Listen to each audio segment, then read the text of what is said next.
Chapter 17, The Business Trip. The salt air of Montauk felt like it was turning to ice. My mother stood on the driveway, the black SUV behind her looking like a hearse for the peace I had found with Maya. Eleanor Blackwood didn't do social calls. She didn't visit. She arrived like a natural disaster, unstoppable and devastating, a vote of no confidence.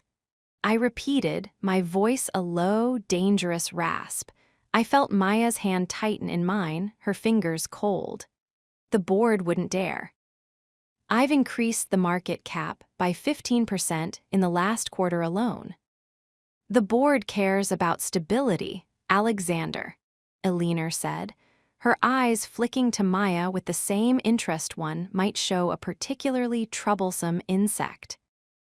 They see a CEO who threatens rivals in public, who abandons his own charity gala, and who is currently hiding in a cliffside fortress with the woman at the center of a national scandal. You've become a liability, and the Blackwood name does not tolerate liabilities. I am the Blackwood name, I growled, taking a step forward. You are a steward of it, she corrected, her voice like a velvet-trapped razor. And stewards can be replaced. Unless, of course, you prove that your priorities are still in the right place. She reached into her leather briefcase and pulled out a gold-embossed itinerary. The London summit starts in 48 hours. The Sterling Knight Group, the old guard of European finance, is looking for a reason to back the Horizon project. If you secure their investment, Henderson and his lackeys won't have the leverage to move against you. I'll hold the deciding share in your favor, if you go to London and act like the man I raised you to be. And Maya, I asked, my grip on her hand bruisingly tight. Miss Sterling is the technical architect, is she not? Eleanor's smile didn't reach her eyes. She comes with you, officially as your senior advisor. Unofficially, she is on trial.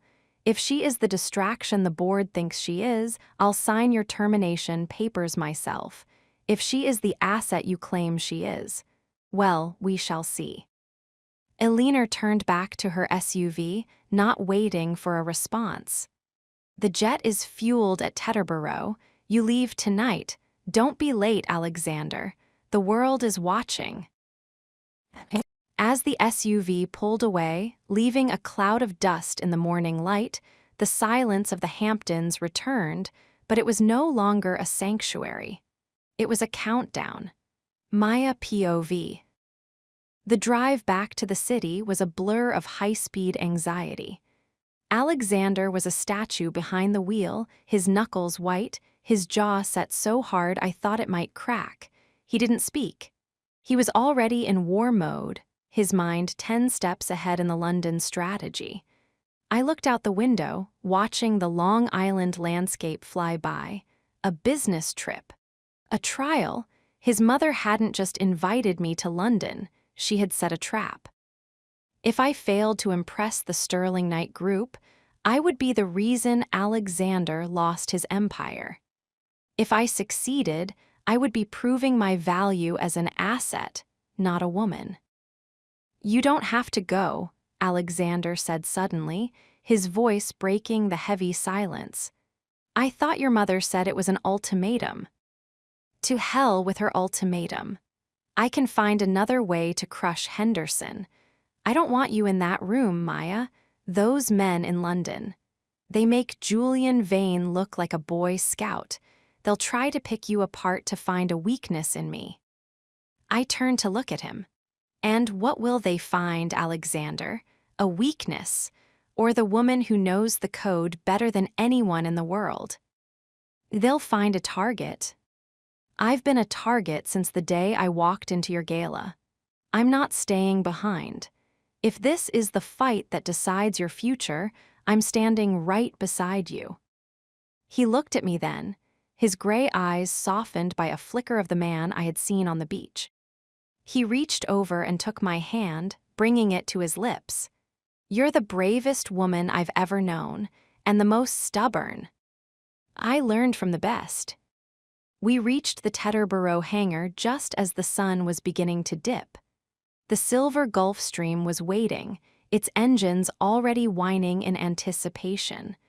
But as we stepped out of the car, Marcus was there, looking more stressed than I had ever seen him.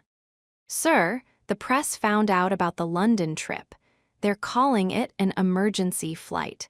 There are photographers at Heathrow waiting for the landing." "Let them wait," Alexander said, ushering me toward the stairs. "Marcus, I want the full dossiers on the Sterling Knight board.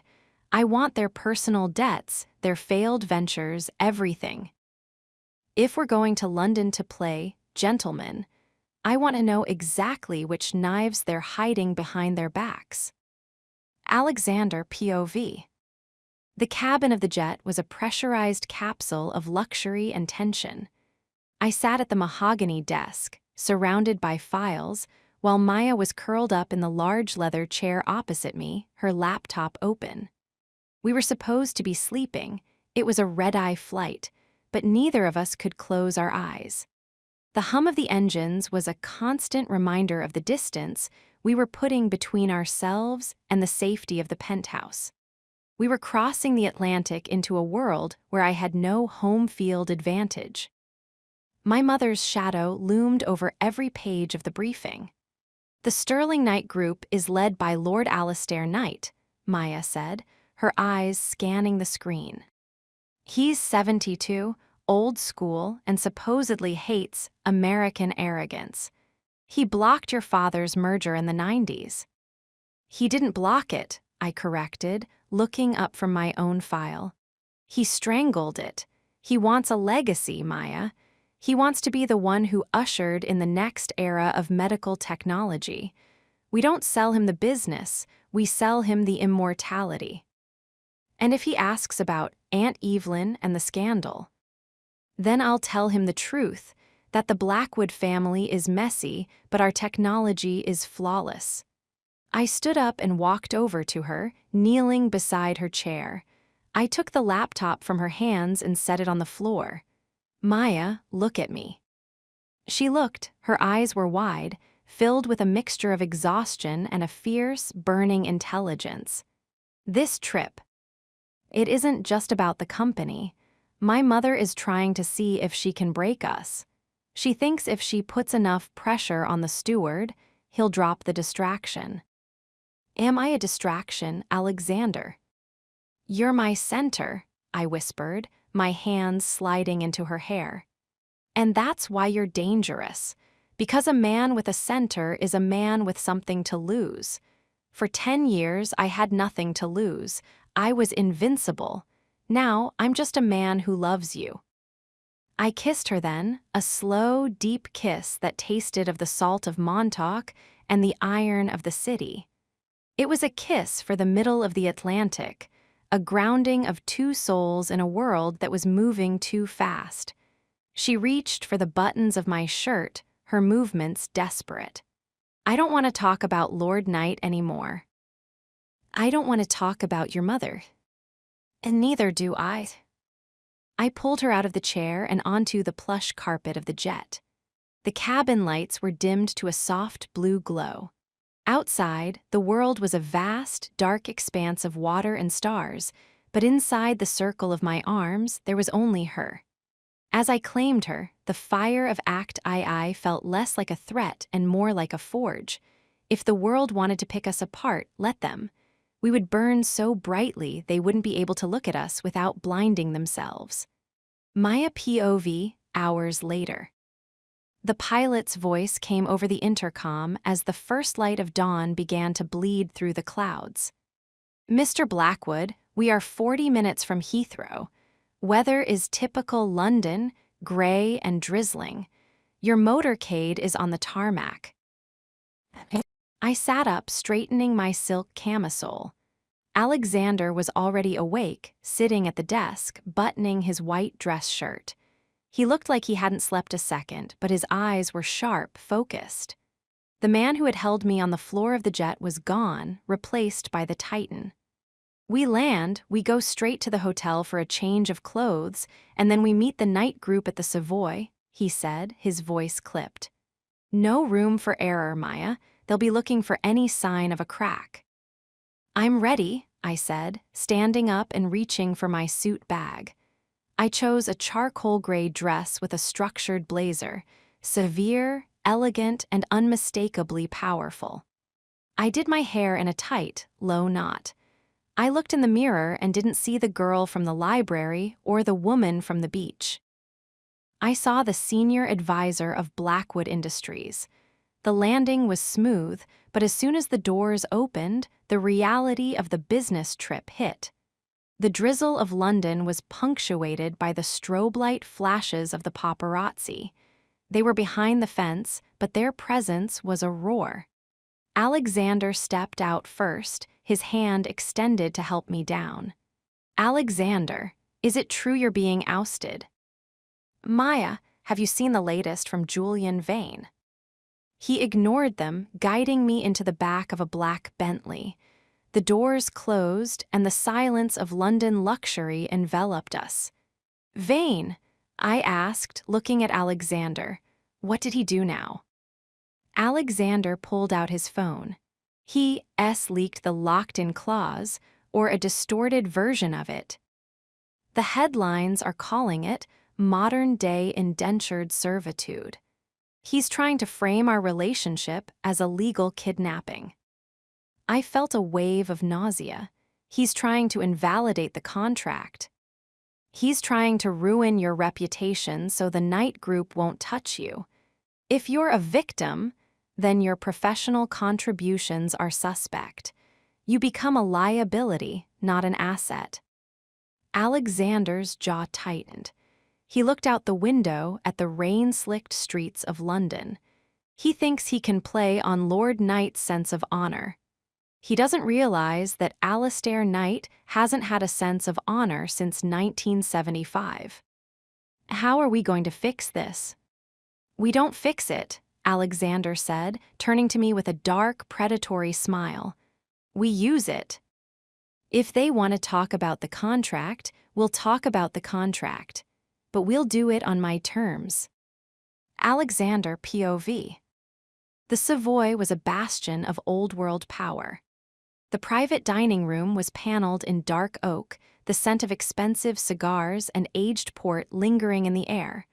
Lord Alistair Knight sat at the head of the table, flanked by 3 other men who looked like they had been carved out of the same London fog. They didn't stand when we entered. They simply watched.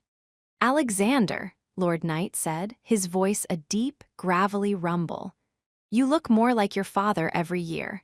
A shame he didn't have your creative approach to human resources.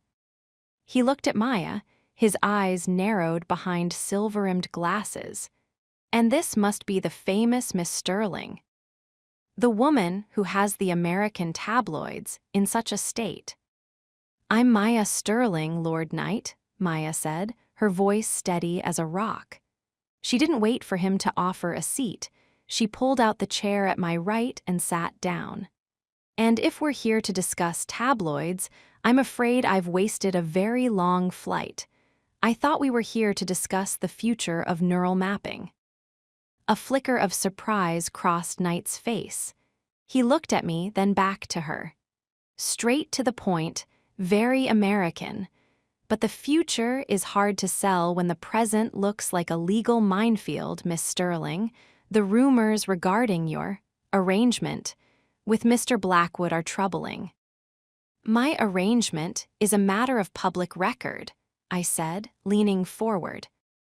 The contract was a way to secure the IP during a period of transition. But the reason we're here isn't the contract. It's the results. Maya. For the next 2 hours, I watched as Maya dismantled their skepticism. She didn't just present the code, she presented the vision. She spoke about the global impact, the clinical applications, and the sheer, undeniable genius of the mapping algorithm. She handled their questions about Aunt Evelyn with a grace that made the old men look petty for asking. She was brilliant. She was lethal. She was exactly what I had told my mother she was. By the time the port was poured, the atmosphere in the room had shifted. The old guard wasn't looking at a scandal, they were looking at a gold mine. Impressive, Lord Knight admitted, leaning back. Most impressive. Your advisor has a formidable mind, Alexander. It's rare to find such clarity in someone so close to the center of a storm. She is the center of the storm, Alistair, I said, and the storm is only getting started. Knight nodded slowly. We will move forward with the second stage of the investment, but I want one thing, Alexander, a gesture of stability, a sign that the Blackwood name is as solid as it was when your grandfather ran the show. And what gesture would that be? A public appearance, together, at the Guildhall Gala tomorrow night. If the markets see you together, not as a scandal, but as a partnership, the no-confidence vote will disappear before the first course is served. I looked at Maya. This was it, the final line. If we walked onto that red carpet together in London, there was no going back. The world would know everything. We'll be there, Maya said, her eyes locked on mine. Maya POV. The hotel suite was a palace of cream and gold, overlooking the Thames. After the meeting at the Savoy, the adrenaline had finally crashed. I stood on the balcony, watching the lights of London reflect in the dark water. The city felt old, heavy with history, and I felt like a tiny figure caught in its gears. I felt Alexander step out behind me. He wrapped his arms around my waist, pulling me back against him. The drizzle was still falling, a fine mist that clung to our clothes. You did it, he whispered. Knight is in, Henderson is finished. At what cost? I asked, turning in his arms. The gala tomorrow. It's not just an appearance, is it? It's a branding exercise. It's a declaration. He took my face in his hands. Maya, I know what I'm asking of you. I'm asking you to stand in the eye of the hurricane with me. I'm asking you to let the world see us as we are. And what are we, Alexander? Are we a partnership? Or are we a story you're telling to save your company? He looked hurt by the question. I crossed out the clause, Maya. I took you to the Hamptons. I told you I loved you. Do you really think I'm doing all of this for the board? I think you don't know where the CEO ends and the man begins, I said softly. And I think tomorrow night, the world is going to try to blur those lines even more. He didn't answer. He couldn't. He just pulled me into a kiss that was filled with a desperate, silent plea.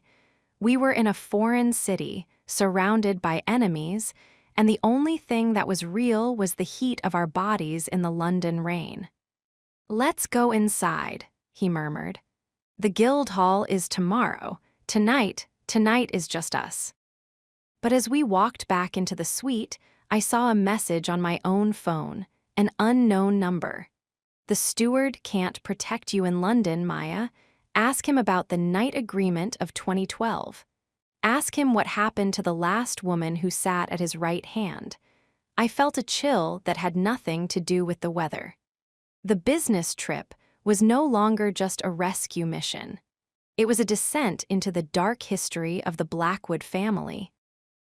And as Alexander pulled me toward the bed, I realized that I didn't know the man I was with nearly as well as I thought.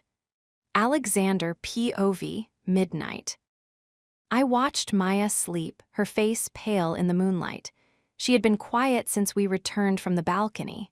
I could feel the doubt radiating from her, a microscopic fracture in the trust we had built. I knew what she was thinking. She was wondering if she was just the latest move on my board. I walked to the desk and opened my laptop.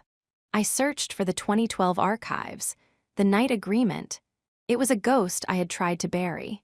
A deal my mother had brokered when I first took the reins. A deal that had cost a woman her career and her sanity to protect the Blackwood name. I looked at Maya, my heart aching. I had told her I would burn the world for her. But as I looked at the files, I realized that my mother had already been burning people for me for years. I closed the laptop, my hand shaking. Act II was fire. And as the rain lashed against the windows of the hotel, I realized that the fire wasn't just coming from Vane or Henderson. It was coming from inside my own blood. I lay back down beside her, pulling her close. I would protect her. I would lie to the world, I would crush Lord Knight, and I would defy my mother. But as I closed my eyes, I knew the business trip had just become a fight for our lives. And in London, the old ghosts never stay buried.